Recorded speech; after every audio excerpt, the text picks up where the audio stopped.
Good afternoon, everyone. My name is Scott Gross. I'm joined with Bill Ruel for a real big softball matchup in Division II. The Milford Spartans are coming into Goffstown to take on the Goffstown Grizzlies, and this is a game that has been much anticipated all season long. Milford is the reigning champions, Bill, and up until yesterday, they were undefeated. Yeah, they ran into a tough Pelham team yesterday, and they do have to play them again. I think the game was played yesterday in Pelham, so they do have another game against them in Milford. Matt told me, he said Pelham's good, but today will be a classic. I think the team that makes the fewest mistakes, the team that gets crucial hits, really should win this game. Now remember, both Chouinard and Parker pitched yesterday. Okay, that is good to know. So typically you don't see tired arms in softball due to the throwing motion, but nonetheless it is a warm day today, probably close to about 85. Some people, I think it was as high as 88 today in the Goffstown area, so certainly both teams will need to keep hydrated out there. Much warmer than most of this season. It's been kind of a miserable weather season for this spring. A lot of rainouts and a lot of cold, damp days.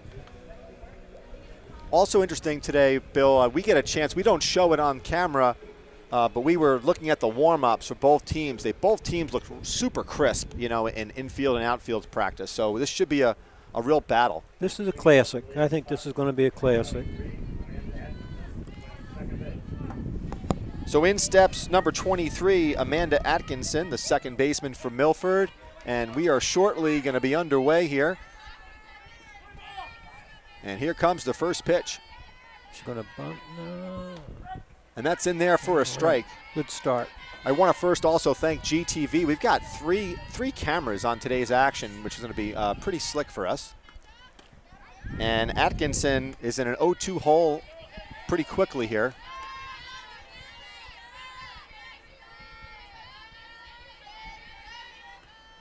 That ball is ripped to right field, and almost a play at first. Amber Davis charged the ball, and I tell you, a little bit lackadaisical running by Atkinson, and she was almost thrown out. Smart play on Amber's. So a single. So now what are we going to do? Are they going to play for one? Are they going to try to bunt? I think they're going to hit. Oh, they show bunt. Again, Gifford, on that play, Purcell comes in. Gifford's got to run over, and she's kind of playing, she's shadowing a little bit over to second. She just shortened up, though, too. Another bunt. Plus, you got Davis in right field covering the line. That's a good move. So good movement by the Goffstown defense. Number 11, Jenna DeAngelis, the shortstop, is in a 1-1 count. Shows bunt. That ball is fair ball. And Gifford covers first. A nice play by Lombardi. That ball was about maybe 2 feet in front of the plate. She got out there quickly, threw hard over to a covering second baseman who was Shannon Gifford. That advances the runner. Well, that shows me something. It shows me that they want to get an early start. Now they're risking out. Now look how deep the outfield is playing here. You can't see it, folks. Here comes a pop-up. This is being called by Gagnon, and she drops the ball. That's in fair play, I believe. Yep. And now they're going to say no. Oh, that is fair play. Okay. All right. So Gagnon has a miscue there. That's an error on the third baseman, and that'll put runners at first and second base. This is what you were talking about before. Got to be a clean game. That was a relatively easy out. So in steps Paige DeLier, the first baseman, runners at first and second. And she pops one over the dugout of the Spartans for strike one. Again, Goffstown's outfield, with the exception of Davis, is playing fairly deep. Giving her a big hole. Now she moved over and right. And she fouls another one off. So quickly, Chouinard is in an 0-2 count against the cleanup batter, Paige DeLier. I apologize. And again, we got a force out at first, second, or third. Just keep the ball in the infield here. That ball's another pop-up. Chouinard is calling for it. That's infield fly rule is in effect. That's right. So that's an automatic out. And that's 2 outs. So DeLear pops up to the pitcher for the second out. You know, I'm looking at this. That's a pretty high sky today. Maybe that's what happened with Gagnon. Could have been, but, you know, they would have been out of it. And now in steps Stephanie Bishop, the catcher, and she takes that first pitch high for a ball.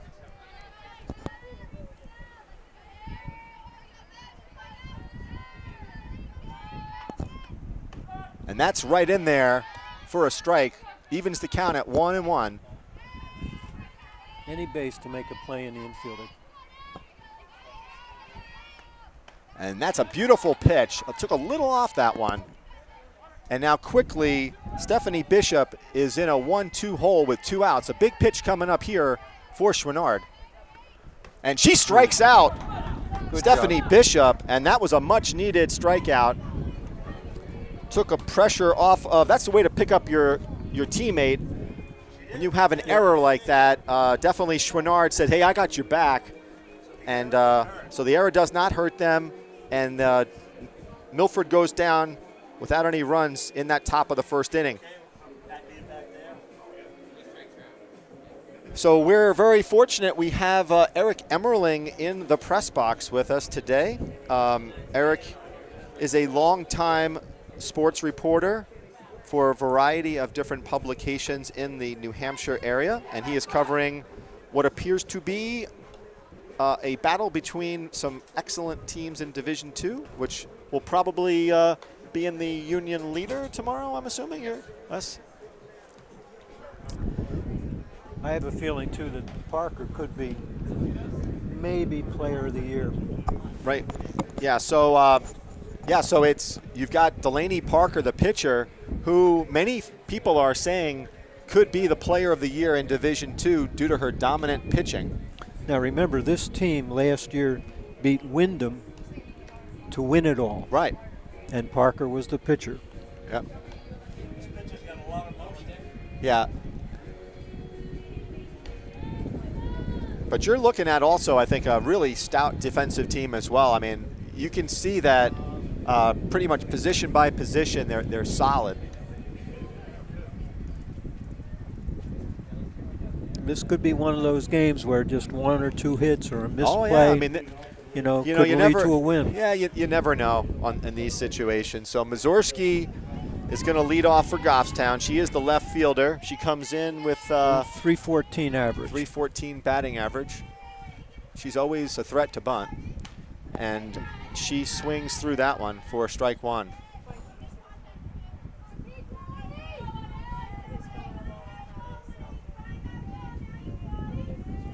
And she bunts right back to the pitcher. That's an easy play. Now look how fast she gets down there, but again, she bunted it almost too hard. If she bunts it to either the first base side is probably the best chance she has of getting on.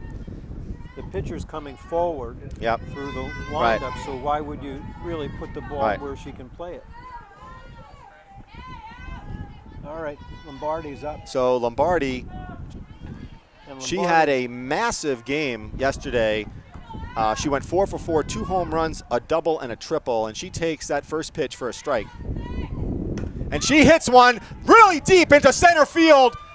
That ball is gone. A home run for Goffstown. It'll take a 1-run lead, and clearly Lombardi is taking off where she left off. Wow. What a shot to center field for the catcher, Lombardi. That's a wake-up call for Milford.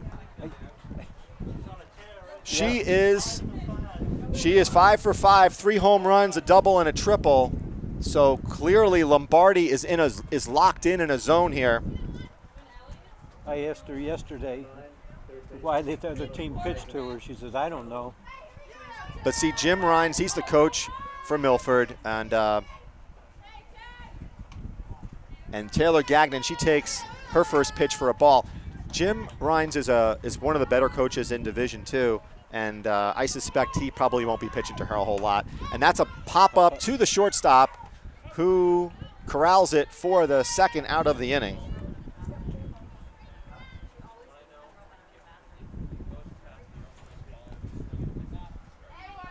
For some reason, Gagnon, I think she's swinging under the ball.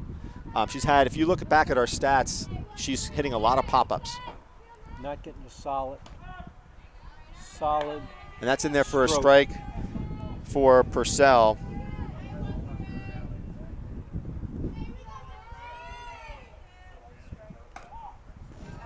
Outside, that evens the count at 1-1. Purcell had a couple hits yesterday. They weren't really scorchers. Right. Yeah, we need her. Count. You know, Goffstown needs her bat. And that's high for ball 2.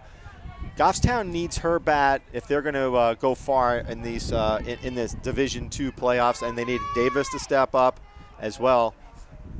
They were hitting like crazy last year. Yeah. So right now it's a hitter's count for Purcell. Let's see if she can get a hold of one. That is high. So she takes a walk. And in steps Shannon Gifford, who also is on a tear, probably has the best batting average on the team, I think, at 567. Yep. So Gifford is playing second base today. She played shortstop yesterday, freshman, and she has been on a hitting tear as well. And she takes a strike. We've got Purcell at first base. That pitch is high to even the count at 1-1. And so far, Delaney Parker does not look like she has just incredible dominating stuff from what I can see. And that ball is fouled off over us. And now Gifford is in a 1-2 hole. You know, sometimes pitchers, they come in a little jittery, and, you know, perhaps, Delaney Parker. Oh, that looked good. Like a good pitch, though. That was a good look by Parker, because you want to keep the ball away from Gifford's power zone. And she hits one deep to center field. That's going back, and that is gone. Goodbye. A 2-run home run for Shannon Gifford. Again, these two players are on a roll, and Gifford smokes a 2-run home run over the center field fence, and Goffstown quickly jumps on a 3-0 lead over Milford, who I think at this point is a little bit stunned. Yeah. Both Giffords and Lombardi's were solid home runs. Solid. You know, wasn't anything cheap about them. You know. So, again, Gifford is also on a tear. Again, we got to remind everybody here that this is a freshman who's playing, who leads the team in batting average. I think who has like, what, 4 or 5 home runs now? And that pitch is in there for a strike. And here's a player that Goffstown desperately needs to start to hit the ball with authority. She's been struggling, yeah. 207. Again, she's dropping her hands, though. And that ball's fouled to the third base side. And Carson picks it up, throws it back to Parker. So she is quickly in an 0-2 hole.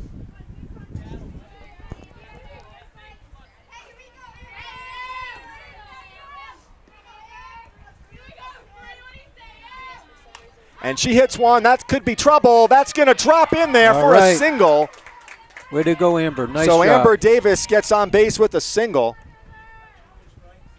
And that's a 2-strike single, so a good at-bat for Davis to hang in there. And so far, Goffstown has kind of lit up Parker here. Maybe it's a carryover from yesterday. Who knows? With the bats. Who knows? But now we've got number 11, the shortstop, Justine Watterson.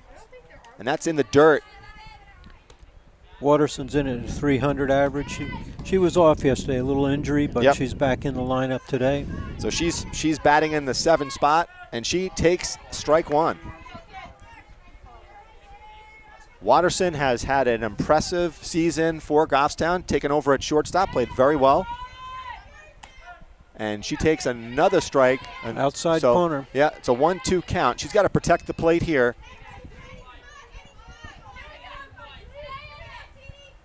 And she hits one to second base and thrown over to first. So in the bottom of the first inning, we've got two massive home runs, one by Alyssa Lombardi, another one by Gifford. It's like deja vu all over again. That was yesterday's story. And the Goffstown offense has been led by those two players. 3 runs, 3 hits. Well, one thing is for sure, if we're betting people, which some of us are, some of us aren't, that 3 runs just might not do it against this team. No. So, and it's a good cushion to have, but we've got 6 more innings to play. And Milford has proven themselves to be a real good team. But I think it puts a little pressure now on Milford. Oh, yeah. You know, first of all, they know that Parker can be hit. Well, I mean, I'd like, let's point out something here that there were no strikeouts, right? Correct. So. And I think everybody got a piece of the ball. Right. So that's an important thing. I mean, sometimes, you go up, like when they played, I'm sure, who did they lose to in the playoffs last year, Goffstown? Was it Milford? Yeah. Yeah, it was Milford. Delaney Parker, look, they couldn't hit her. I Right. mean, there was no good at bats. They just did not look good. Here, 7 players went up to the plate, and pretty much everybody got a bat on the ball, and that's a good sign for Goffstown. Yep. So now we're going to lead off the top of the first with the right fielder, Carly Holthauser, number 5. She's a lefty, and they're putting Amber Davis playing a little bit deeper than normal, and that's a little low for I that think first this pitch. is the girl that hit the home run. I think you're right. Over here last year. I think you're right.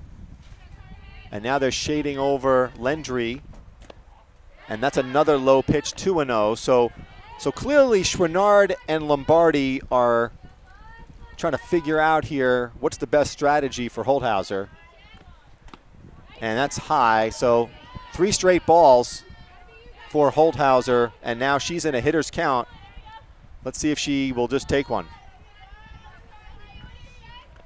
It's in the dirt, she doesn't have to bother, so it's a walk.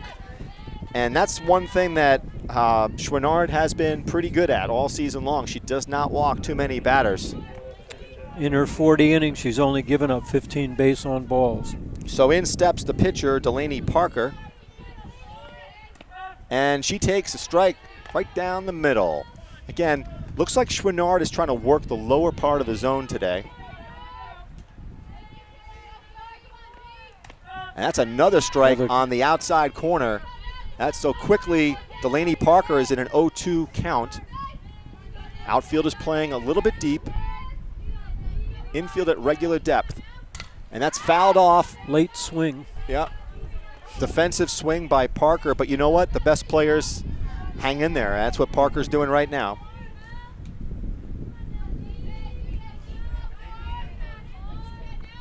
And she fouls off another one. That's out of play. Too bad we don't have more room. Yeah, I don't think that would have been even in most places that would have been out of play.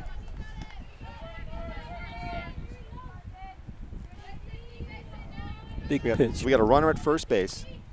Another one she fouls off. So a great at bat for Delaney Parker. Anytime a batter can go up there on an 0-2 count and foul off, 3 potential strike threes. Who was that yesterday? Fournier for us, right? Right, Fournier did that yesterday. Got her. That's an off-speed pitch to get Parker. So that is Schwinnard's second strikeout of the game. And in steps the designated player, Abby Seitz.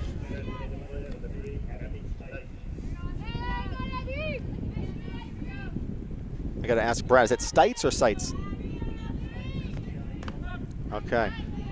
Strike one. And that's a strike. So we got Amber Davis. She's shadowing a little bit over towards the lines, a little bit of a gap. And that was late a swing. Really late swing. So it's a 1-1 count on Abby Stites. It's Seitz, okay. That's fouled off. Oh, that's a 1-2 count. Almost went to the trash can. Yeah.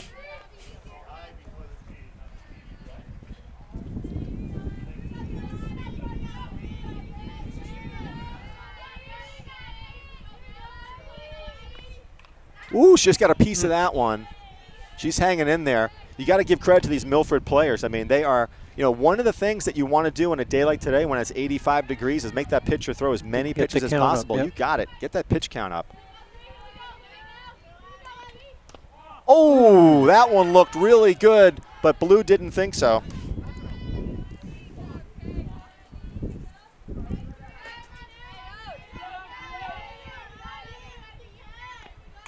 Fouled up. This is playable to Lombardi. And she catches it. You know, that's one of the toughest plays to make because the ball is spinning in an opposite direction. It's almost spinning towards you. But great job by Lombardi to hang in there. And, she caught it, bobbled it, and then caught it with her chest protector for that second out. And Rachel Nelson, center fielder, number 10, steps in with 2 outs in the top of the second. And that's inside and low for a ball. Carly Holdhauser is the runner at first. She got there on a walk. And that's in there for a strike. And that evens the count at 1-1. Looks like the wind is blowing slightly out, right? Yeah, a little, yeah. Yeah. It was blowing out a little more, I thought, in the beginning of the game. That pitch is low for a 2-1 count. Well, it's okay if it doesn't blow out when they're up. Yeah. I'm just surprised here. I think Chouinard needs to attack the number 8 hitter. There you go. That's a 2-2 count. I don't know if you need to get so fancy when you're, with some of your 8-9 hitters, although Goffstown happens to have a potent 9 hitter. And she hangs in there. So that's the difference, I think, between Milford and a lot of other teams that we have played so far this season is that they're getting a piece of the ball on these critical potential strike 3 pitches. Let's see what she has in store for here on a 2-2 count with 2 outs. High, so it's going to be a full count. It's the payoff pitch here we're going to have with 2 outs. We'll have Holdhauser running on the play. So this could be potential danger if the ball gets into the outfield. And it does. Third so base. Let's see if... Good backup. Good backup. Good backup by Lombardi. And another opportunity for Amber Davis to throw out with an accurate throw. I think she might have had her. Yep. What did you think? Yeah, she would have had her. Yeah.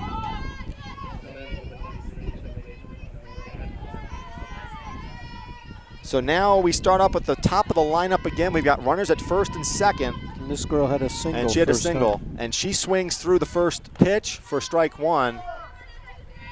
So we've got a force out at any base.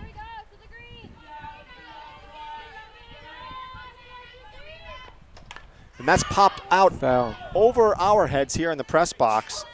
And quickly, Chouinard has an 0-2 count. This gives her a little bit of leeway in terms of pitch selection. You look at Atkinson. She's got a bit of a hitch in her swing if you watch. She sets now. Watch her. Yep, see her come back. She comes back to reestablish. It's a 1-2 count to Atkinson. Here comes the pitch. Fouled off over our heads again. I tell you, it's $6 to $8 a softball. No wonder the school budget's going up.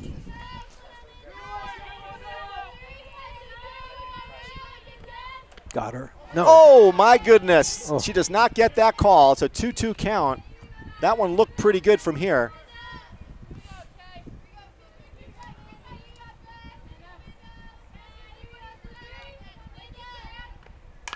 And that's a pop-up in no man's land. That's going to score a run. That's going to score a run, and she throws it into the pitcher. So that was a tough play in no man's land. Good try by Lendry, and that's going to plate a runner. So another single and an RBI for Amanda Atkinson, and in steps Jenna DeAngelis with 2 outs. Good idea for Lombardi. See, she comes in and she's like, okay, guys, we got 2 outs here. Let's get an out, and let's get out of this inning.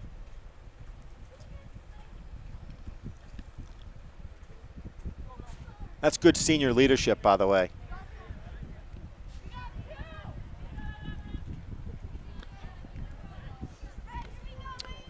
This girl bunted first time. Yep. All right, outfield is playing deep. And number 11, Jenna DeAngelis, the shortstop, had a sac bunt. And she strikes, swings through that strike. Chouinard has been in favorable counts, but she has not gotten the call on some key pitches. That's another bunt. And she throws her out. So, you know, a great play by Chouinard, who happens to field her position extremely well. Yep. I mean, you should probably mention that. So that bunt goes right back to the pitcher. But Milford gets a run in the top of the first on an opportunistic situation there with a base on balls and two hits. Yeah, kind of one was a bloop hit, but you know what? That's what baseball and softball are all about. It's, you know, Amber Davis kind of had a bloop hit too in that one inning. So the key for Milford right now is, you know, they gave up 3 runs to Goffstown. Ken Delaney Parker settled down, and she will face the 8, 9, and 1 hitters.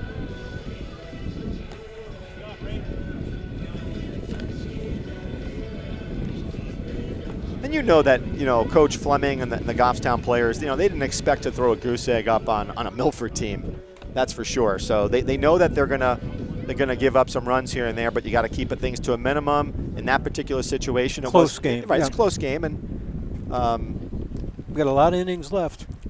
This shows the tenacity of the Milford team. I mean, they have been just so scrappy at the plate in terms of fouling pitches off, whereas Chouinard has had her way with most of these other players in Division II, where she just strikes them out at will. So in steps the pitcher. She shows bunt, a really nice bunt on the first base side, and she barely gets her out by about a half a step. So a great play by the catcher. 2-4.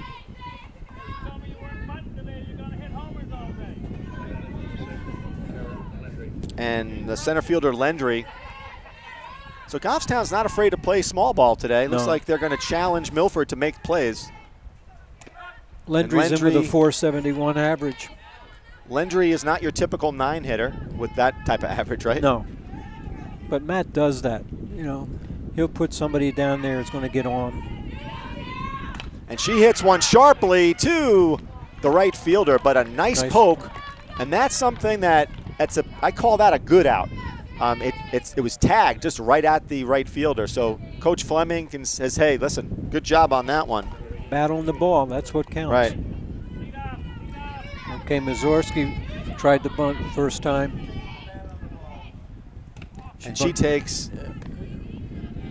She bunted back to the pitcher, hit the ball too hard, was thrown out.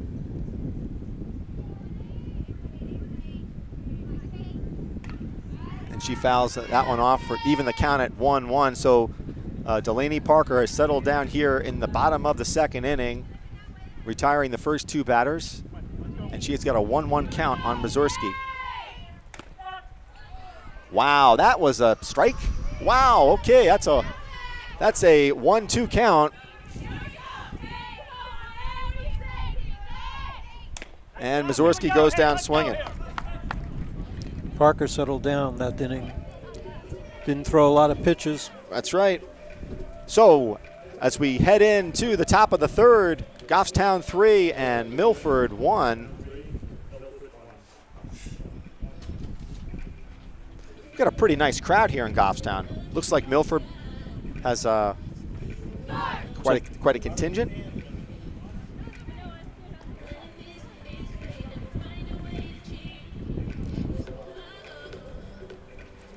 I'm surprised our public address announcer hasn't plugged the Rand stand for some hot dogs. You're supposed to plug the Rand stand to get sales, say, get a hamburger or a hot dog. I'm sure they are. So the Goffstown softball facility, for those of you who don't know, who might be a relative out of town, or maybe you're following the other team from Milford, has a pretty nice complex here for a high school. They've got a nice snack bar, bathrooms, which a lot of places it's porta potties. This is a pretty great venue. It's developed over the years. Yeah. Years ago, they never even played softball here. They played down at the fields where the Babe Ruth, or not Babe Ruth, the Little League plays. Yeah. So Jen Carson, she reached on an error, and she's got a potent bat, so you got to respect her. And that first pitch is high and away for ball one. I remember watching Jen play last year, and even this year, she seems to be one of the better players on the Milford team. Super strong. Ooh, wow. Thank you. That's a give me. That's a give back, right? Thank you. Well, you know what? We'll take it. Blue is calling it both ways. And that one's hit very well. Landry's tracking it, and she drops it. And this is exactly what Goffstown cannot afford to do, is to make those types of errors. So that's going to be I mean, when it's in your glove, two-base error. It's a two-base error. And this is what you talked about, Bill. I mean, we had the drop by Gagnon, and now that one by Landry. Now, listen, the sun is tough, but when it's in your glove, you got to make it. You got to catch it. So Carson is the second base runner with no outs, and in steps Paige DeLear. She hits one back to the pitcher, and that's a no play. That's hold the ball, and DeLear gets on with an infield single with no outs. Runners at first and third, so Milford is threatening big time.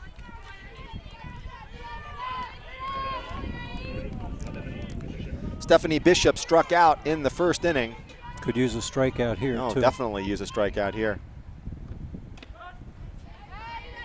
And more than likely, you're going to see the Milford runner at first take second base.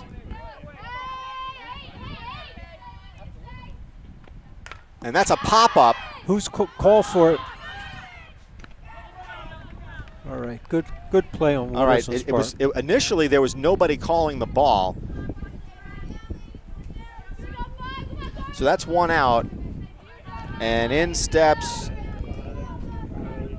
Carly Holthauser, who walked on 4 pitches in her first at-bat. She takes a first pitch ball, and runner indifference as that was Paige DeLear goes over to second. So they've got 2 runners in scoring position here in the top of the third. And that ball, whoa, that's right back at us. Quick reflexes by Brad Parkhurst for a man who, up until recently, just got his AARP card.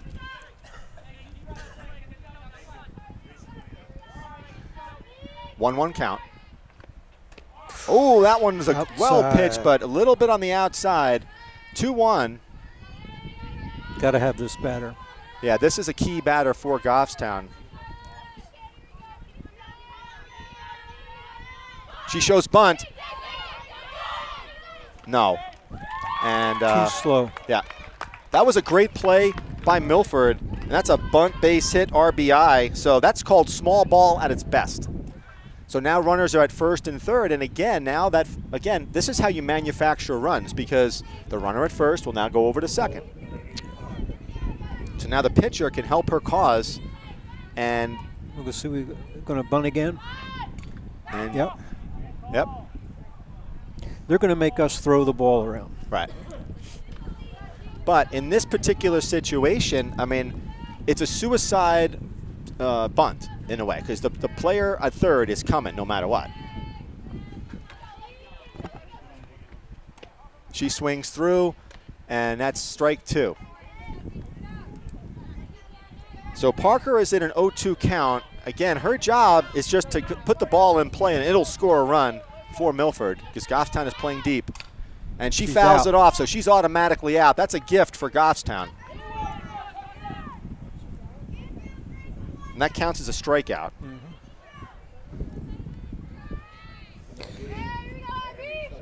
All right, so Abby popped up to the catcher. Nice play, yep. To Lombardi, who was able to corral it. And that one is fouled off for an 0-1 count. And again, Milford is threatening with runners at second and third with 2 outs. Goffstown leads 3-2. Third baseman's playing deep. And that's in there for a strike. So Chouinard's 1 strike away from getting out of this jam.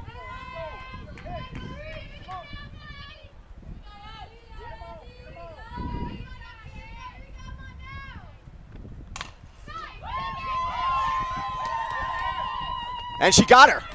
And that's a great play by Justine Watterson, corralling that ball and with a strong throw over to Megan Purcell.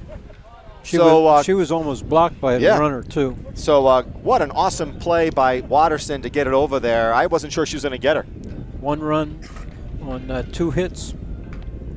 So this has all of the makings of what we talked about, a classic game between 2 very competitive softball programs. And you can just see the quality of the teams and the coaching staff. You've got Jim Rhines here playing small ball, bunting, forcing the action. And that's something that quality teams do. They manufacture runs. So, you know, he was down 3-0 in that bottom of the first inning, and now he's got 1 in the second, another 1 in the third. I think he thinks it's going to be a close game. Yeah. So you're going to get you get the runs any way you can. But let's talk mistake. Yeah. So we unfortunately we had a mistake in center field with Lendry, who had the ball in her glove, and absent that, I'm not sure what happens because it sets up a lot of things. All right, what do you do here? Do you pitch to her? If he pitches, see, Jim Rhines is too smart. He will not give her. I guarantee he will not give her anything good. Well, maybe. That pitch is right down there for a strike. So I don't know. I think you got to work the corners on Lombardi. She's too hot right now. That's high. See, I would think that you would try to, you know, work inside, outside. You know, you just paint the corners, and if you get lucky and you get the calls, that's wonderful. If you don't, put her on base. She hits one to the shortstop. This girl's got a great arm. And she's safe. So what hustle. Yep. That ball was hit at a moderate speed, but that just goes to show all of the players in the dugout here for Goffstown that if you hustle and you go down the line, that's senior leadership at its best. All right. So a lot of pressure here on Gagnon. Oh my gosh. She's swinging too hard, unfortunately. Yeah. She just needs to make contact and let her bat do the work. And she's in an 0-2 hole. You know, it's almost like golf. You know, you try to crush the ball and you shank it into the woods. And that ball's going to be hit to the center fielder and for an out. So Gagnon goes down with a fly out to center field. And in steps Megan Purcell. She got on with a walk. Mm-hmm.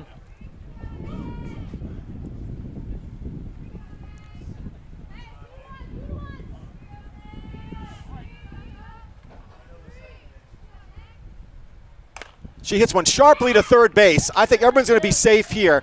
And wow. I mean, I'll tell you something. Purcell needs to take a lesson from her catcher because she needs to get down the line, all due respect. She almost got thrown out. And I'm sure when Matt sees this game, he's going to say to his first baseman, you need to hustle a little bit more. You got to pick him up and put him down. Yeah. I mean, it was almost a tap dance going down exactly. There. So Goffstown has runners at first and second base. And I know Matt tells me, he goes, his players watch these broadcasts, and I think, you know, lesson learned there, you don't take anything for granted. Although she smoked that ball. And that's a good sign. Purcell really got a good bat on that one. You don't run to the base, you run through the base. Yeah. Because if you run to the base, you slow down before you get to it. So Gifford, who hit a 2-run home run, is up. And that is outside for ball 1. So let's see what's going on here. We've got the catcher Lombardi at second. The first baseman Purcell is at first with 1 out in the bottom of the third. And that's in the dirt. And here comes a throw to third. Safe. And I'm not so sure why the first base runner didn't go on that one. But now let's see what happens here, because this might be one where you might give up Purcell here at second to get a run. Oh, I would think they would throw to get Purcell. I understand that, but I'm willing to give up a run to an out for a run. And I don't know why she's not going. Maybe he doesn't want to. But it doesn't. Yeah, it's a 3-0 count. So let's see. Might be bases loaded. So that's down the middle for a strike. 3-1. But in that particular situation, guys, if she ends up throwing, Lombardi's going to score. Oof. Yeah. Well, no, now she cannot go now because if it's a strikeout, throw out, it's a double play, so she won't be going now. And that's a pop-up. This will be a productive out for her. And again, I don't know what Purcell is thinking here. You got to get ready to, to tag up. Because if that ball gets thrown around, she could end up on second base, but she just didn't appear that she knew what the situation was. Gifford gets a Gifford gets a sac fly. And in comes Lombardi for the 4th run. Amber got a base hit last time. Lombardi scored that run. So we got a runner at first in Purcell and Amber Davis, who got a bloop hit in the first. She takes another strike on the outside corner, so she's taken way too many strikes, Yeah.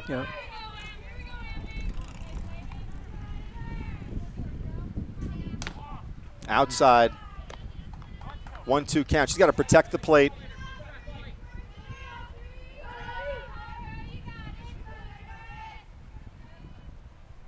And she hangs in there by fouling it off to the first base side.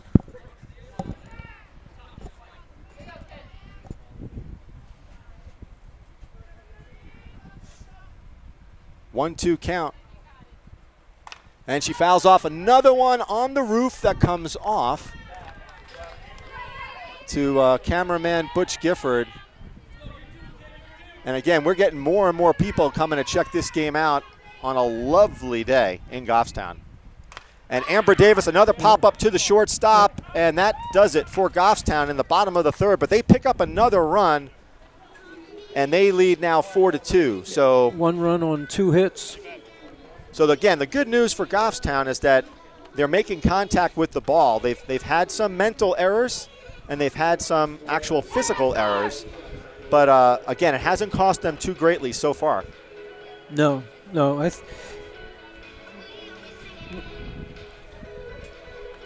So in that situation, Coach Fleming, things worked out well for him. He didn't have to give up an out, didn't have to give up Purcell to get the out. But again, that's a risky situation. But he must have had confidence in Shannon Gifford to at least get the ball, in play. So that speaks volumes of his confidence that he has in his catch and his freshman to put the ball in and not strike out. Because that's really what you're doing there. You're basically saying that, I'm confident that my player can put the ball in play so I can score a run. And the other thing that I liked there was that Purcell, she rocketed that ball to third base. So that was one of her best, I think, hits that she's had in the last 3 games. That ball was smoked.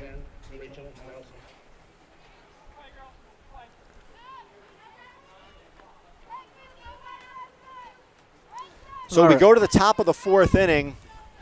4-2 Goffstown. The girl got a single last time up. And number 10, Rachel Nelson, is at the plate. And that one's a little bit high for ball 1. Not too many clouds in the sky here. And that was an off-speed pitch or a changeup or something, but that fooled Nelson. It's a 1-1 count. We got Gifford playing a little bit deep at second base. The outfield about normal depth. And that's popped up out of play.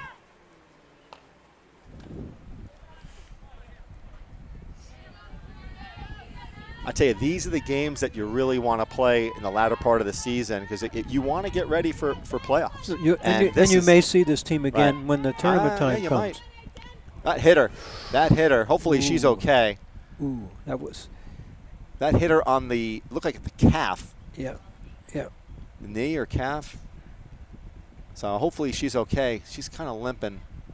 Maybe get a trainer out there. But you do have Goffstown's trainer is here. And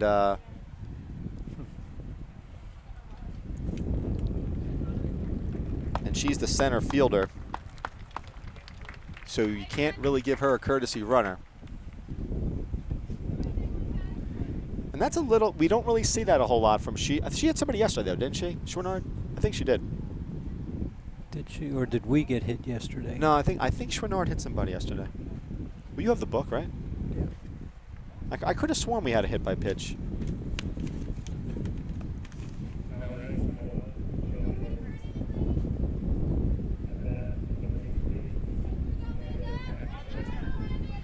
So the leadoff hitter, Amanda Atkinson, and what's she? She's had a couple of singles, right? Yeah, this girl, she's a player. Yeah, she's a player, and she had an RBI. So watch the bunt, though. That's in there for a strike. Davis has got to cover a potential throw.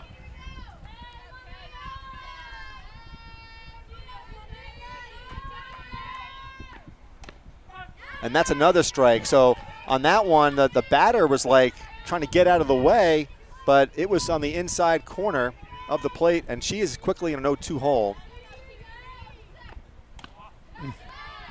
So maybe she's crowding the plate. And that's one way that these players, yeah, she is crowding the plate. So it looks like an open stance. Yep. And she strikes her out. Now that's a strategy that a lot of coaches tell their players is to crowd the plate to try to, take away inside pitches. So Jenna DeAngelis, the shortstop, she had a sacrifice bunt and a grounder back to the pitcher. That's outside for a ball. Boy, a lot of room up the middle in the infield. Look yeah. Oh my gosh. Maybe Matt knows something that we don't know. And that's fouled off, and that evens the count at 1-1. Well, remember, you got a runner at first.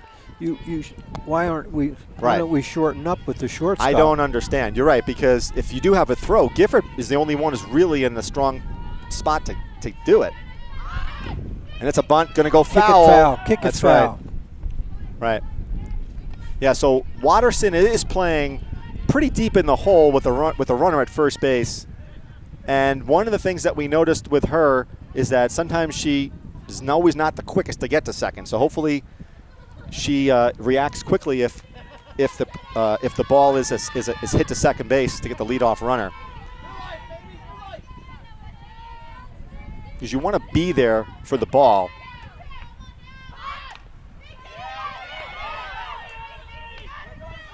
And that's a sacrifice bunt. So Rhines is definitely playing small ball here. He wants you to throw it around, make some mistakes, and he'll move the runners any way he can. But see, that makes abundant sense to me, because now you've got your 3 and 4 hitters up with a runner in scoring position, and he recognized it's a 2-run game. And Carson is arguably one of the better players on the team. Plus, she hit the ball to center field, which we... Watterson, nice reaction by Justine Watterson for the third out of the inning. So as we head into the bottom of the fourth, Goffstown leads 4-2.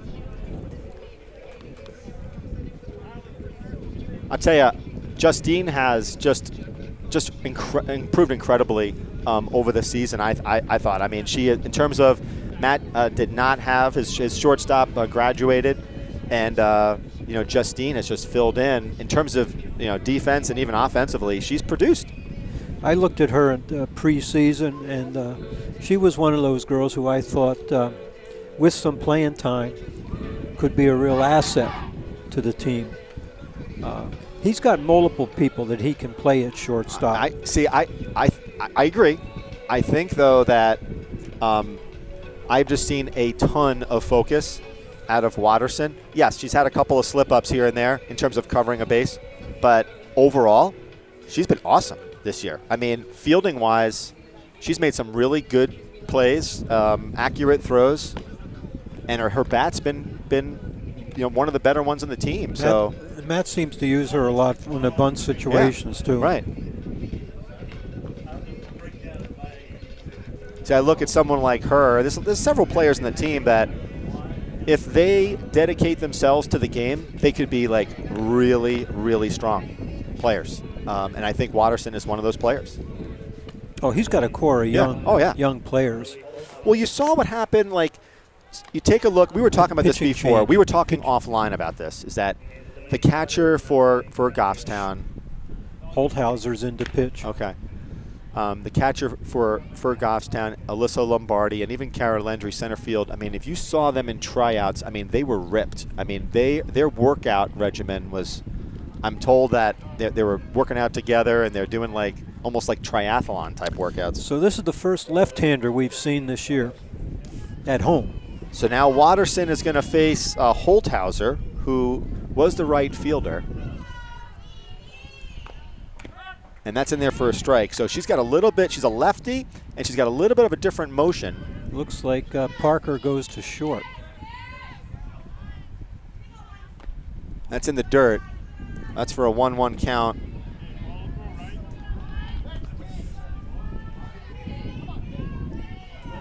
You know, perhaps, you know, we know that Delaney Parker, that's a strike?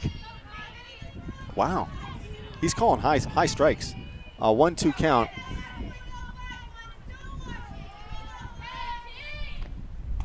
That's popped up to the second baseman, and that's an out.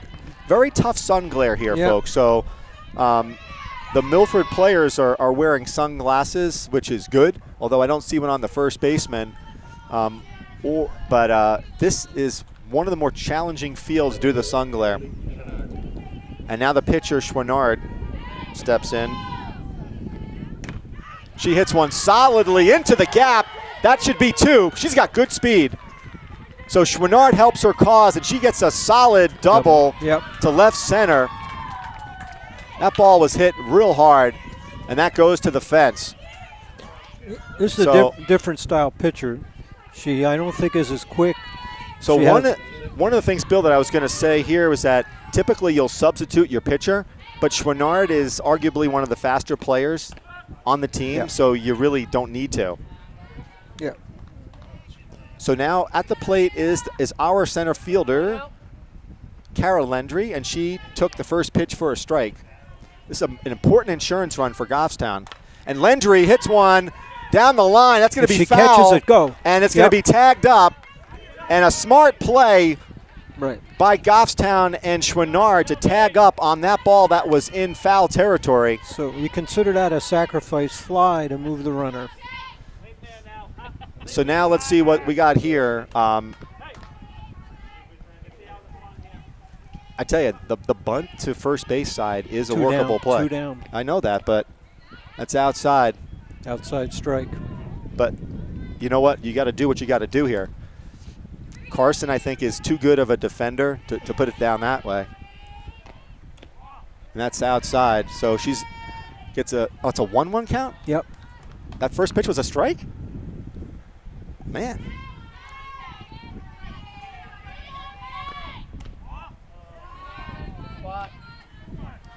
Two 2-1. So again, Holthauser needs to be careful here. Any wild pitch will easily score Schwannard. And 3-1. That's low and outside. So Mazurski, I tell you, that'll be huge if she can get on base with Lombardi on deck. And that's low. So that's a big, big walk for Kate Mazurski. And in steps the catcher. And again, I really think you got to steal here, right? Do you want to take the bat out of her hands with runners on base? I would. I do. No, I want her to steal. This kid is the fastest kid in the team.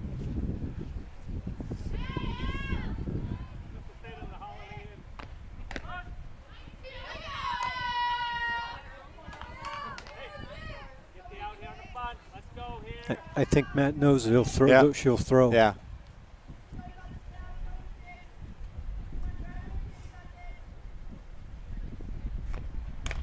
And that ball is going to be in the gap. That's going to be trouble.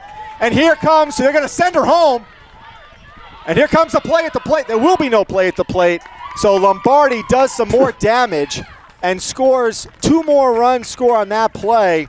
So Lombardi has been a killer today. So she gets a double. Boy, she's just zoned She's got a home run, a single, and a double with more RBIs. And in step Gagnon, who has got runner in scoring position here. And Gagnon just needs to settle down and just be smart. Just hit the ball. Don't try to kill it. Right. I think that she's overswinging. She's too good of a player. That's it. 2-0 count to Gagnon. So Goffstown just picked up 2 pretty important insurance runs. And a nice hit ball. It's a nice pickup. And Carson throws her out. She's a solid player, Jen Carson. And that does it in the bottom of the 4th. But Goffstown picks up 2 more runs to take a 6-2 lead with Alyssa Lombardi's double that scored the runner from third and the runner from first base. So, again, I'm flabbergasted that you are pitching to someone who has gone 7 for 7 in the last 7 plate appearances. And we're not talking about singles here. We're talking about crushing the ball. Crushing the ball. Yeah. You know. Plus, the second pitcher in does not have the speed of Parker. No. She has a little finesse, but Lombardi is just. Lombardi is just dialed in. That's what they call it, you know, dialed in. I would hope there's some ink in the Manchester Union leader about this one. Well, you know, typically the Union leader does a good job. The reporting staff, they usually get the names right. So we were just talking about you, Eric.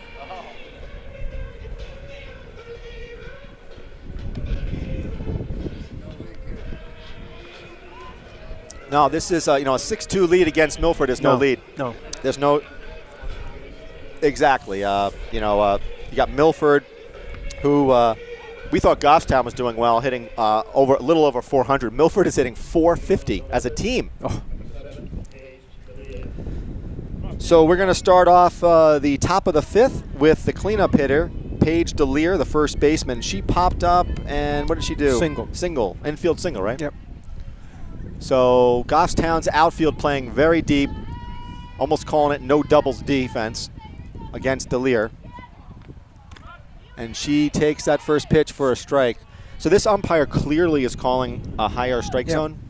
But although he's calling some low ones too, I mean, it's.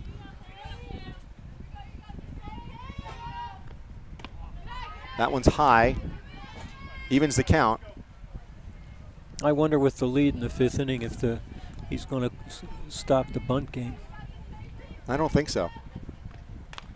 I don't think so because I understand it's, you're playing for 1 or 2 runs, but you know what?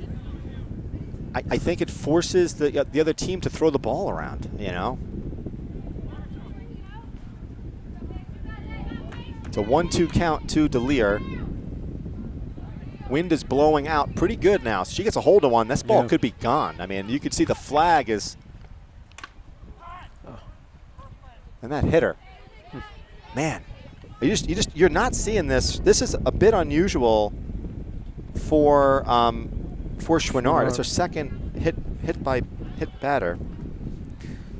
She's hit 3 prior. Yeah. So she's up to 5 now. And in steps Stephanie Bishop, the catcher, popped up to short, and she takes a strike. And that's just unusual in the sense that she was up on her with 2 strikes. Yeah.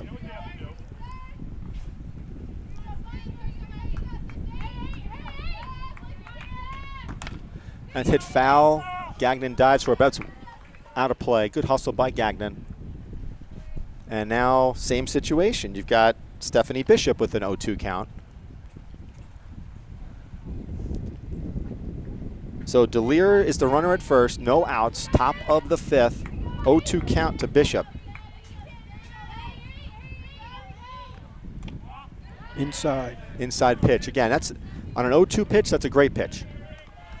But Milford is a very disciplined hitting team. I mean, they don't chase bad balls. She's had, 4 strikeouts. And that's good. That would be number 5. And that's what you can do when you get in these 0-2 counts, 1-2 counts. You got a little bit more to play with. Holthauser, the pitcher's up. She's been on base twice. Yep, she scored 1 run. She walked and singled. First pitch ball. Lefty. They're playing her straight away. And that's popped over us.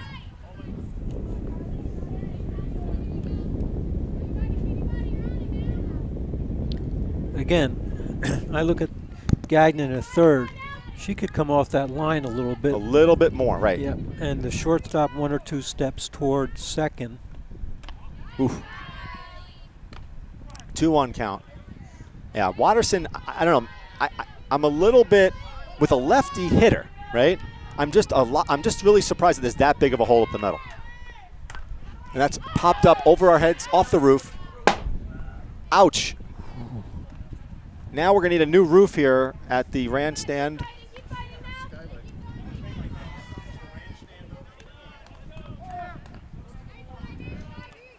I don't know. I don't know if I think the Rand stand will be open. You got a big crowd here. So 2-2 count with 1 out. Big pitch. To big Holthauser. Pitch. Good. Get on it. Fudge. Man, that was right at her. E3.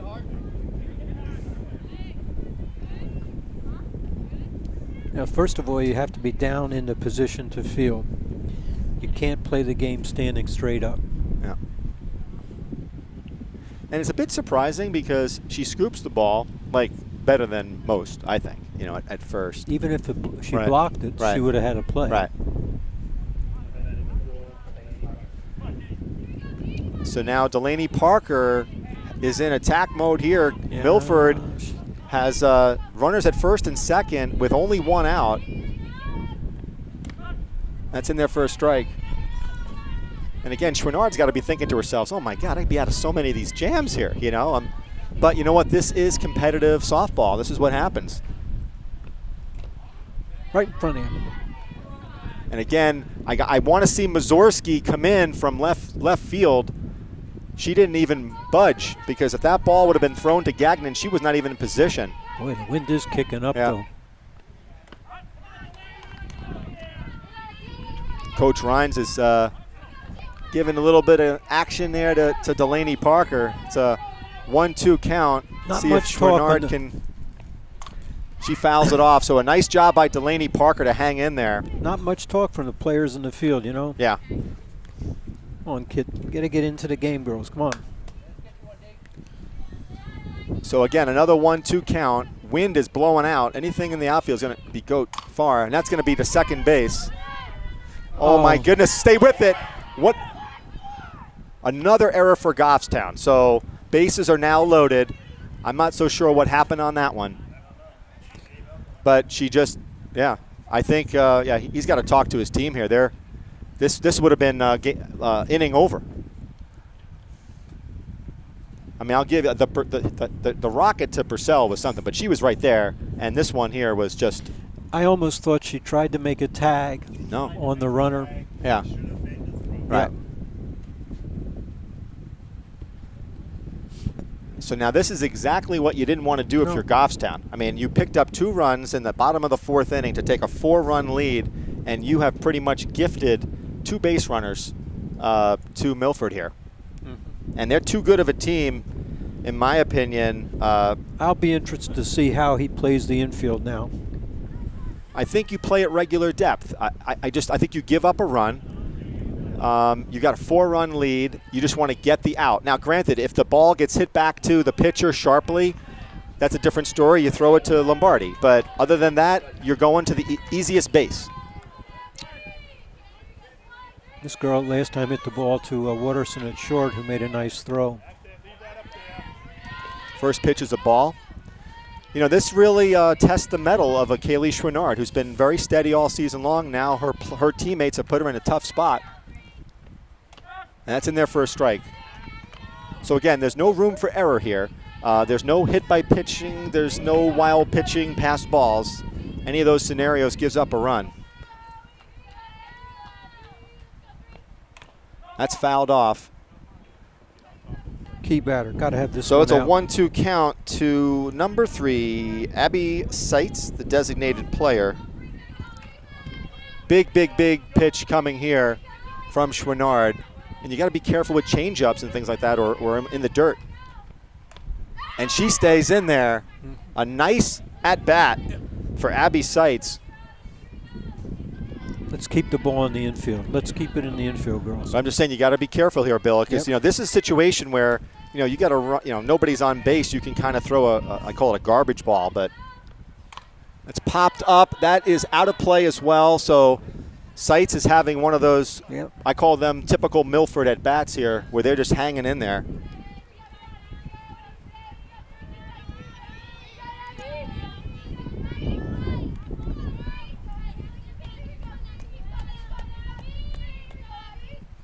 Good pitch. And she strikes her out. A big, big strikeout for Kaylee Schwinnard. And that's the second out of the inning. So in steps Rachel Nelson, the center fielder, and she has a single, and I believe was hit by a pitch. She was hit by a pitch, but again, a 9-hitter, but doesn't really play like one. And that's in there for a strike. So again, Kaylee Schwinnard is getting tested mentally here. She's got the bases loaded. Any base we can play the ball at. That's fouled off towards the on-deck circle batter. Good reflexes there. So now Schwinnard is in a pitcher's count, 0-2. This would be a big, big out if they can get it. Throw it right by her. No, hold the ball. Hold the ball. Hold the ball. That's it. That's the same thing they did last year. Yep. And then a run scores by the time that you. Yep. It's a 1-2 count. And that's it. Strike 3 for Kaylee Schwinnard. Great wow, job. That was an unbelievable performance by Schwinnard. Struck out the side. Who struck out the side and really was put in a massive jam by her teammates. Yep. She bailed them out. I think they're going to owe her something after this game. So our statistician and friend Eric Emmerling has shared with us that Milford has left 10 on base.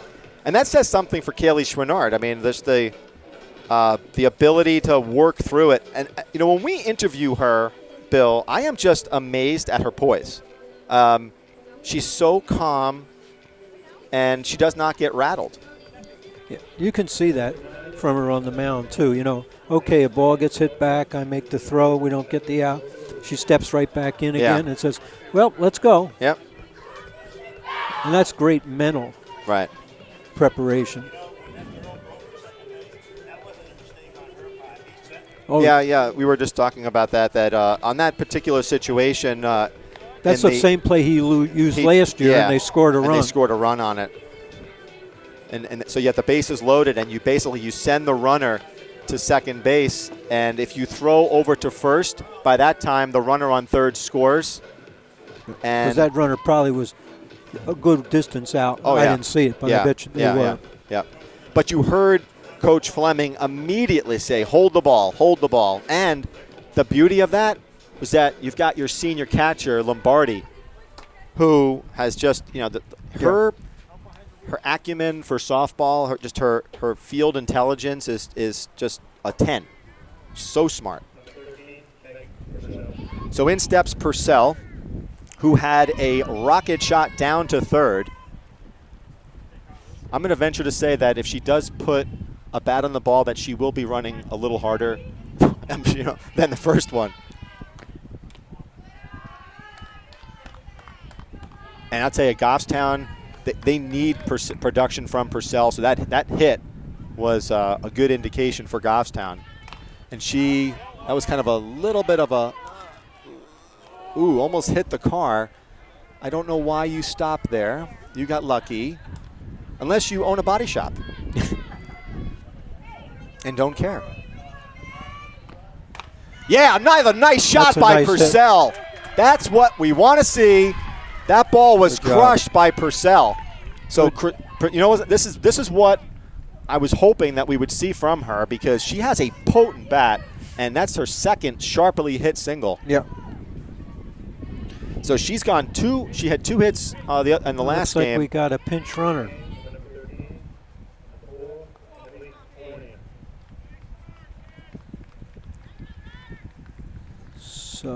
So she might get substituted back in. I don't know how it works, to be honest with you. I'm hoping Eric can tell us. Eric, so if she gets taken out for a pinch runner, can she go back in re-entry? Yeah. No, there's no courtesy runner. So Fournier would not be able to ever come back in. Right. Right. That's a strike. So Fournier is at first base. She's the pinch runner here, and she's got real good speed. And that's another sharply hit ball to second base. It's going to be trouble. Good play, though, by the second baseman. But the second baseman put her body in front of it, knocked it down, and was able to get the runner at first.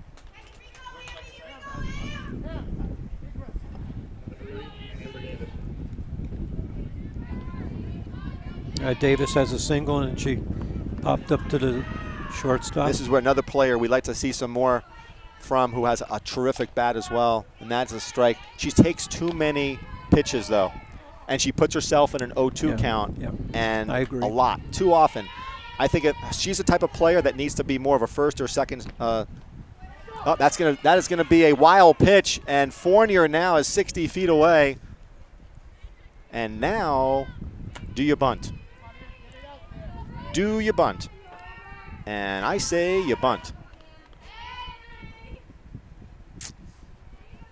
Force the action here. Put it in play. Well, they're deep. The first baseman's deep. The third baseman's deep. 2-1 count. Yeah, if you could put the ball. Well, if you trust that Davis will put the ball in play, then the run might be able to score. I'm saying absent a pop-up or something, but a bunt here is a good option. Infield's deep all around. Now she's coming. But why do you bunt at a ball over Yeah. your head? Yeah. Yeah. Yeah. You got to.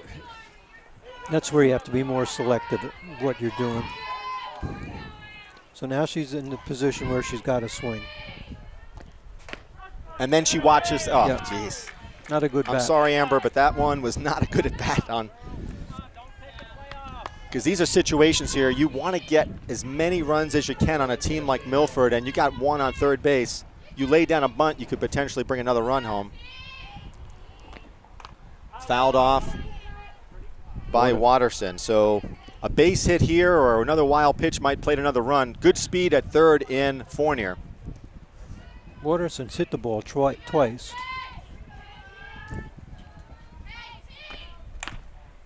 Ooh, that one was close. That was high and outside for a 1-1 count. We got 2 outs in the bottom of the 5th. Goffstown threatening with a runner at third. And that's right down the middle. Not sure what Watterson was thinking there. Let's go. They're going to pitch her outside now. And she watches it. I mean, you had Lombardi telling her they're going to pitch you outside, and she sees the outside pitch. So we go to the top of the 6th inning. So Fournier will be out of the game there.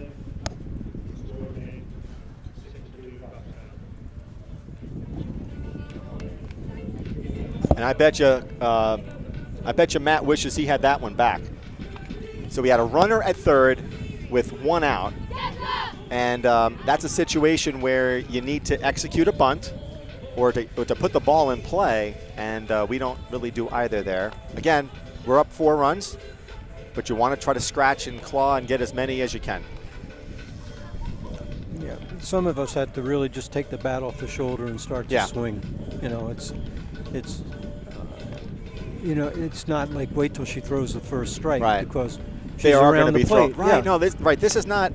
How do I put it? A lot of times when you're playing a team where you have a pitcher with control problems, the coach tells you, don't swing until you get a first strike.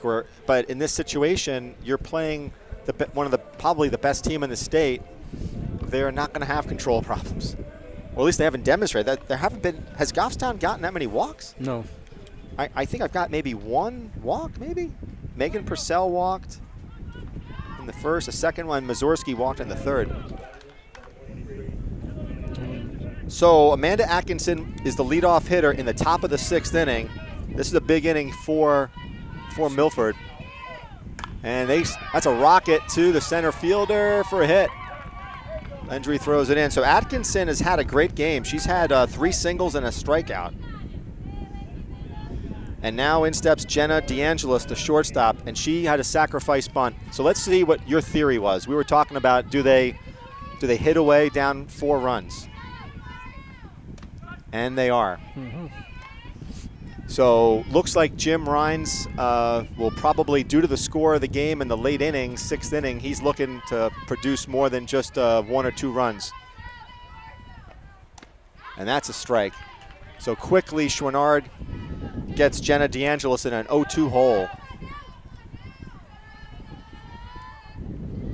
Atkinson at first. And she hangs in there. This is, I tell you, this is just a sign of a great team. They just, tough pitch, they foul it off. Somebody told me last year that he really works on hitting with his players. Well, you can tell. I mean, I like that thought. Mm-hmm. And she almost chased it, but it's just a little too high. So it's a 2-2 count, right? Oh, 1-2 count. 1-2. I'm sorry. Yeah, 1-2 count. Foul that one off. And such disciplined hitters for Milford. Yeah.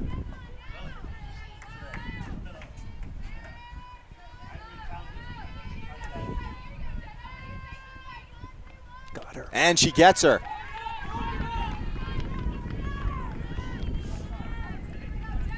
That's her 8th strikeout. And that was a big one. So again, you've got the meat of the order here with Carson coming up and DeLear. And this is the batter who scares me the most. Mm-hmm. I agree. Of the whole lineup. And if there's anybody who's going to jack one out, I think it's this. I think it's Jen Carson. And the wind is blowing out pretty good right now.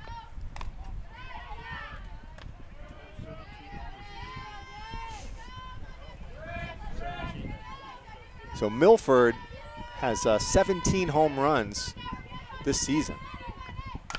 And that's smoked into second base. And she just needs to throw it in.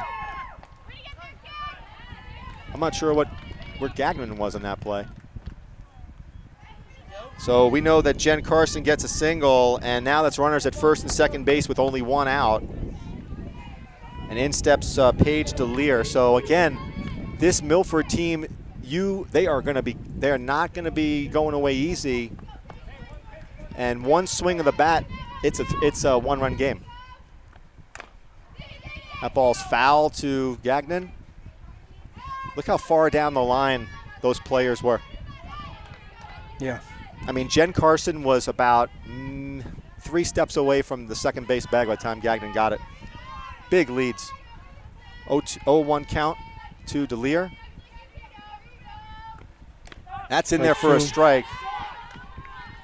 So Chouinard has an 0-2 count to DeLear.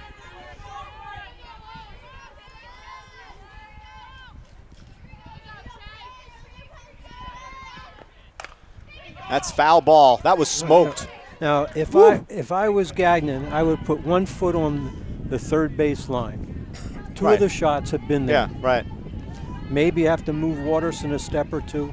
Second baseman towards second a little bit. Yeah. You got to see what they're doing. They're clearly pulling the ball, so she's got to guard the line. That's a pop-up. Should be infield fly rule, and it is. It is.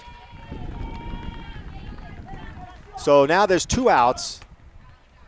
We're still in the top of the 6th inning with Milford threatening with runners at first and second base. Stephanie Bishop, the catcher. Big bat here.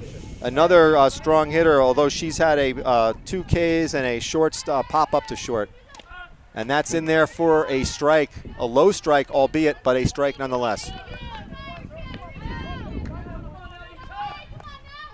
And I see Catch that's another strike. Coach, yeah, they're playing her straightaway center. And quickly, Chouinard has an 0-2 count to Bishop, the catcher. And way to hang in there, Stephanie Bishop. It's probably like what, the 14th fouled off 0-2 count or 2-strike count. That's discipline. That's Milford softball. Get her. And she strikes her out. So Kaylee Schwinnard gets her 9th strikeout, and there's more runners stranded for Milford. I don't. What's the total on that one now?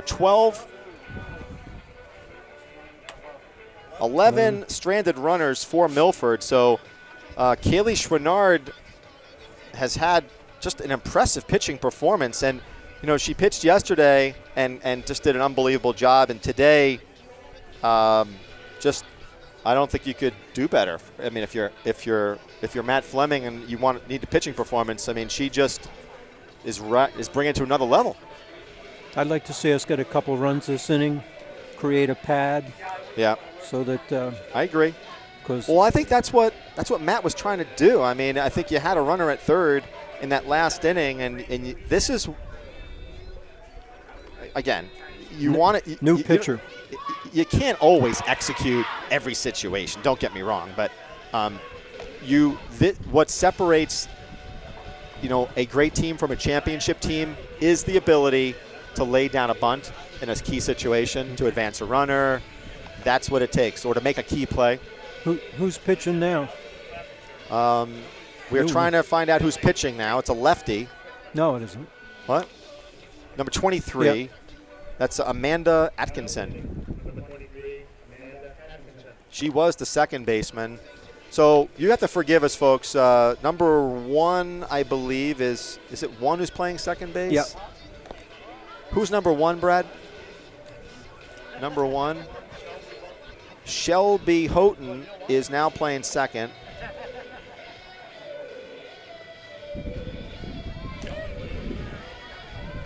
Okay.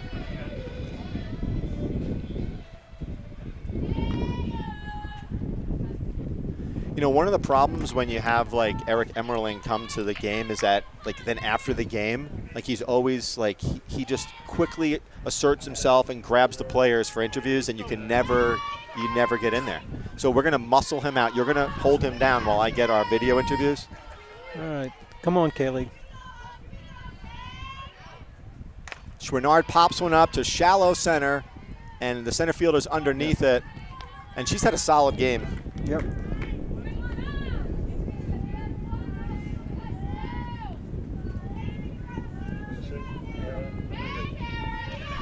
In steps Carol Endry. Flew out in a sacrifice. The center fielder, Rachel Nelson. She's had a good one. Good game. Lendry is another one, right? It seems I don't think she jumps on too many first pitches. What's her? Has she been disciplined at the plate? Woo! What a beautiful pitch. She's 471. Yeah. Any Ks and all? Or? Struck out 4 times. And she's number 5. Give her another one. You got to be asking yourself, how come they didn't put this girl in before? So now Mazurski is at the plate, number 18.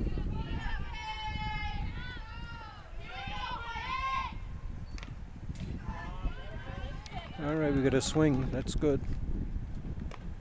I don't know why I noticed this, but Mazurski's jersey is always untucked. Always.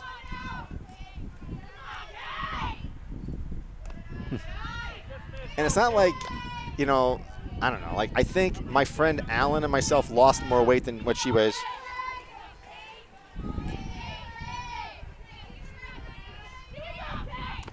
Rise ball. Well, she got on with a key walk. Yep. Last inning. And then scored a run.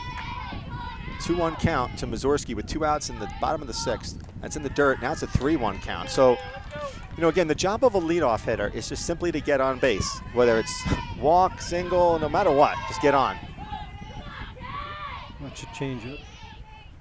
And that's low, and Mazurski does her job, and she draws another walk. So a productive at-bat for Mazurski. And now we've got Lombardi. Now, if Lombardi gets a triple, she will hit for the cycle. I think this is her type of pitcher too, because she doesn't. Oh, yeah. She's not overly fast. She just Well, has the other to thing, time too, it. is when you got Mazurski, anything in the gap is going to be a score run. Low. Yeah. There's basically, again, if I am Jim Rines, I'm like, I give her nothing to hit, and I'm like saying, Taylor Gagnon, you're going to need to beat me because I'm not letting this girl who's gone 3 for, and they do it again. Under the glove of Jen Carson, give her a hit. Yep. So that's, she went 4 for 4 again.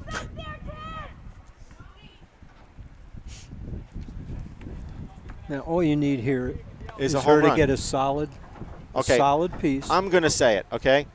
If she hits a home run, I will buy us pizza, okay? I don't need Brad, who's on Social Security, okay, to tip into his wallet, okay, and the town pension, right? I will buy it, all right? I want to see a home run so bad from Taylor that we'll put toppings on it, Brad. I just want to see her get a good solid hit. I want a home run. Rolled it in.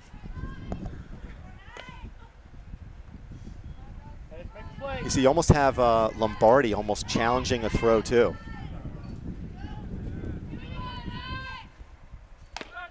Ooh. That's a 1-1 count. Come on. To Lombardi. She's due. I'm telling you. And that's Nice a force pickup. out to third. Nice play by Jen Carson. And we're going to head into the top of the 7th. Goffstown's got a 4-run lead, 6-2. And we go. See, is Holthauser still in, or I think I she's don't out. know. The girl that went to in. They've had so many pitching changes and player movement that I just can't keep track. I think So we've got Goffstown photographer Dave Beliveau in here. He's taking pictures of Bill and I. Oh, that's great. This is good. Our mug shots will be in in the post office. in the post right. office. Thank you very much, Brad. No. But Dave's a super guy, and he takes photographs of like all the Goffstown athletic programs and just awesome pictures. Stats.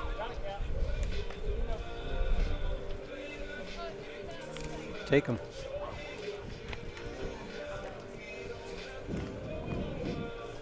So the key for Goffstown here as we enter the top of the 7th is the first out. It's always the biggie, you know. You don't want to walk the first batter. Holthauser is going to bat. Yeah. And so they're going to have, let's see here, it'll be Holthauser, Parker, Seitz, and Nelson. So that's 6, 7, 8, 9 hitters.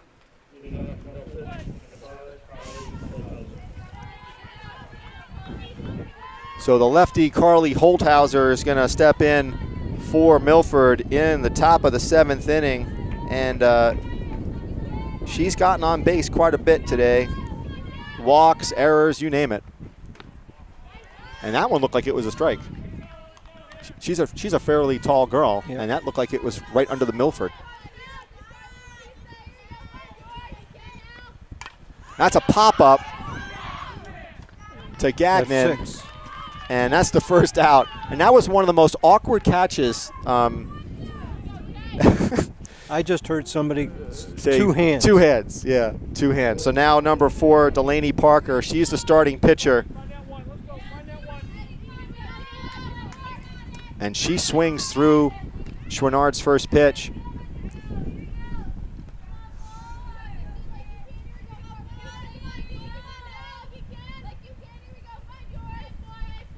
And she goes through the second one. So Schwinnard is quickly in an 0-2 count. Got to see, they're playing super deep, Goffstown outfielders. Again, it's no doubles defense. She hits one back to Schwinnard. Easy play to first, and that's 2 outs. So in steps Abby Seitz, the designated player, number 3. 1 out away for a big win. Let's get it, girls. Let's get it. See, I never jinx us like that. I'm not jinxing anybody. Yep. And that ball dipped at the end. Did you see that? It crossed the plate as a strike, and then it dropped.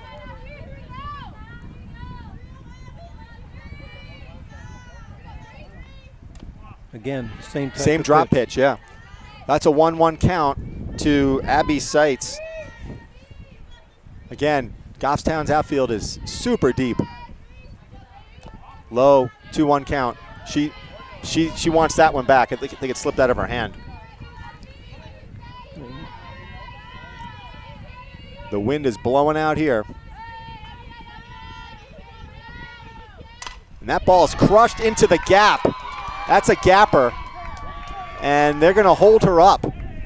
Back it up, yep. Wow, that's a great play by Lendry. She got on her wheels. She was playing deep anyway, but she saved a double, so she saved a runner going into scoring position. But Abby Seitz absolutely crushed that ball. I think you're going to have a sub here. Yep. So Coach Fleming is reminding his 14. 14 for 1. Who's 14? Noah Van Stuten will be in as the runner, right? Batting, okay. Noah Van Stuten. I'm losing track. There's been so many substitutions.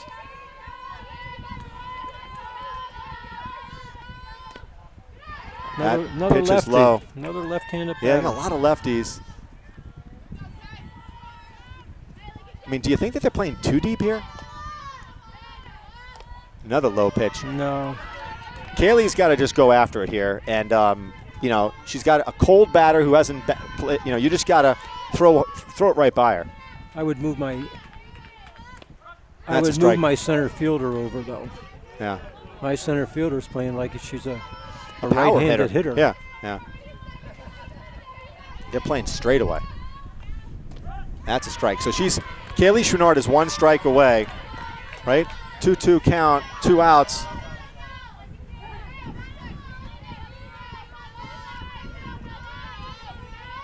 There it is.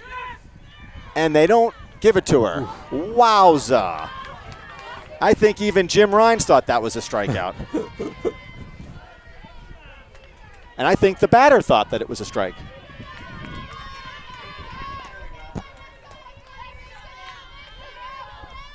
Got it there. And that's it. Kaylee Chouinard with 10 strikeouts pitched an unbelievable game. And Goffstown defeats Milford with an unbelievable performance by Kaylee Chouinard. And I'll tell you, and it's the same as yesterday. It's Gifford and more importantly, Ali Lombardi. Yeah. They just crushed the ball. Yeah, and right.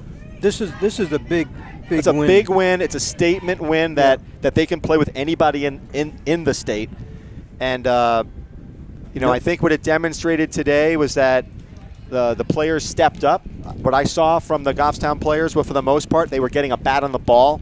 The message was sent from the first inning when Lombardi hit that home run that, you know, you're going to be in for a battle here. Yep, and I think I agree. She set the tone with that home run. And then when Gifford hit the home run, it was like, you know, if you thought you were going to come in here and take us out, you have another guest coming. Yeah. So we go Friday. We have West here. And then the next real tough game is next week when we play Sauhegan. But if they continue this, they should be pretty well healed when tournament time comes. You're going to have to play Milford again, probably. No, and I get that. You know, it's funny because you keep. I read the newspaper just like you do, and it's like, and listen, I think Milford is a great team. Oh, I mean, they are a great team. But if you're Kaylee Chouinard, you're saying to yourself, I just struck out 10 batters of Milford, and no one's talking about me for Player of the Year. Yeah. And this girl has pitched lights out all season long. And maybe someone needs to be thinking about her as Player of the Year. Oh, yeah. Yeah. Yeah, she, in the crucial situations, she went out and struck people out.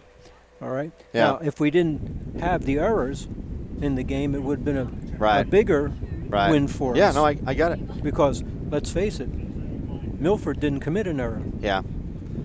All right, so we're going to go down to the field, and we're going to interview a couple of players. We definitely, I think I first want to interview Coach Fleming. I want to get his take on the game, and we'll take it from there. So we're going to sign off now. We're going to go down to the field. All right, I'm here with Megan Purcell. Megan, a huge win for Goffstown against, probably arguably one of the better teams in the state.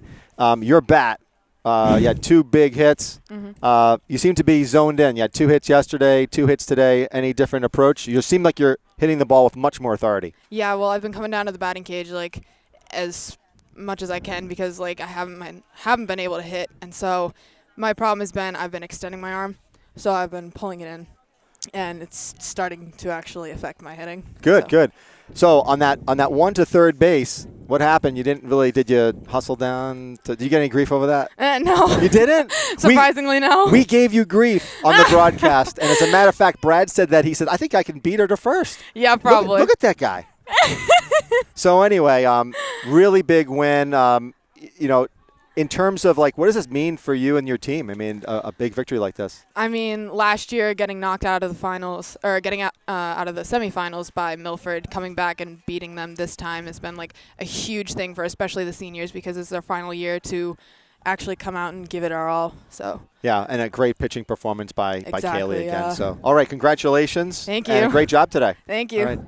All right, I'm here with pitcher Kaylee Chenard. 10 strikeouts against a very potent Milford team. Mm-hmm.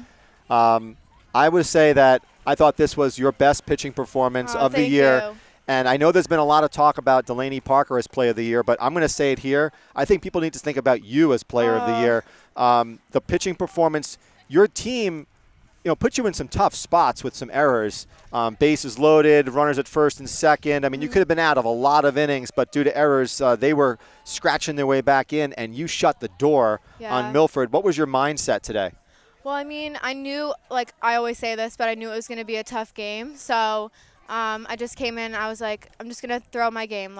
It doesn't matter what happens in the end as long as I do my best. And we did have some errors, but, I mean, it happens. We were all nervous today because we knew that Milford has been at the top of the league for some time now. But they lost Pelham yesterday, and then they lost today. So I feel good. Now, I think it was in the last inning you didn't get a pitch which – from the umpire. He didn't call a strike. And I thought that was so funny because you smiled. We all smiled. Yeah. The batter smiled. I know. I think even she thought it was a strike. And then you came back, and then you just threw another strike. So 10 strikeouts against a super team. One thing that I noticed that Eric Emmerling, who's going to interview, I think, next for the Union Leader, he mentioned that there was about 15 times when you had 2 strikes on a batter and they were fouling pitches away. Yeah. So Milford proved themselves to be an extremely disciplined team. Any other team, you would have had 15 strikeouts today or more. But just a super performance, and congratulations. All right? Thank you so Take much. care. All right. This is becoming a habit with you. I know. So yesterday you went 4 for 4. Yeah. And today you went 4 for 4. Mm-hmm. And you started this whole thing off. Your home run in the bottom of the first inning was a shot to center field. Tell me, I mean, what were you looking for a certain pitch? I was not. I knew from Kate that she was going outside and low, and that seemed to be, as we went on, her first pitch constantly. The second pitch, I was looking for the first pitch to be outside and low. I'm not going to hit something well like that, so I was definitely just looking for anything I could get at that point. Wait a second longer and swing at a ball that's somewhere in that zone, and that's what you get, I guess. So you're a senior. The team had some tough defensive errors today. Yeah. What I noticed that there was a couple of times when you went out to the mound, you brought the infield in. What did you tell them out there? Clean it up. I mean, we can't go with these games playing with errors like that. It's just when we're not, obviously we play really well at our home field, but when we're not on our home field, those errors are going to really cost us. And I know I make errors myself, but what people need to do is not just wipe it off. I mean, they can just wipe it off, but you need to think about it and keep it in your mind and make sure you clean up your act. All right. Well, another awesome game. You're now 8 for 8. Thank you. All right. No pressure. All right. All right. Take care. Thank you. All right, we're here with Coach Matt Fleming, and Matt, that was one of the biggest wins that I've seen down here, in terms of regular season. Very potent Milford team, defending champion, and I was just amazed right off the bat. Allie Lombardi just set the tone. Allie Lombardi and Shannon Gifford, they changed the course of the game immediately, and I'll be honest with you, even with all the miscues, especially Lombardi at the plate today, just kept equalizing 4 for the 4. game. Yeah, and look at what she did yesterday too. 4 for 4. And my favorite moment of the day is bases loaded and Kaylee Schnard punches the batter out. And she goes and hits 50 strikeouts yesterday, pushes on to 60, and hits her 70th strikeout today. And I'm just really proud of what she's showing us from the mound. And against good teams. Excellent Milford team. Yeah. We were keeping stats up in the press box, and she had, I think it was 14 or 15 foul balls off a two strike count. I mean, so they were hanging in there like you would not believe. Huge bats, and then on top of that, she hit a couple of batters today, and those weren't really necessarily bad pitches. They were crowding the plate because they knew she was throwing that ball off the plate and they couldn't get to it, and we knew they were going to crowd the plate a little bit. Milford's not afraid to get on top of it and just try to drive the ball down your throat, and her composure was great when it got hit back to her. Her composure was great when the defense made 3 or 4 errors behind her. And I think she really put the team on her back in those situations because she could have been out of 3 innings due to defensive errors, but she battled back and pitched so well.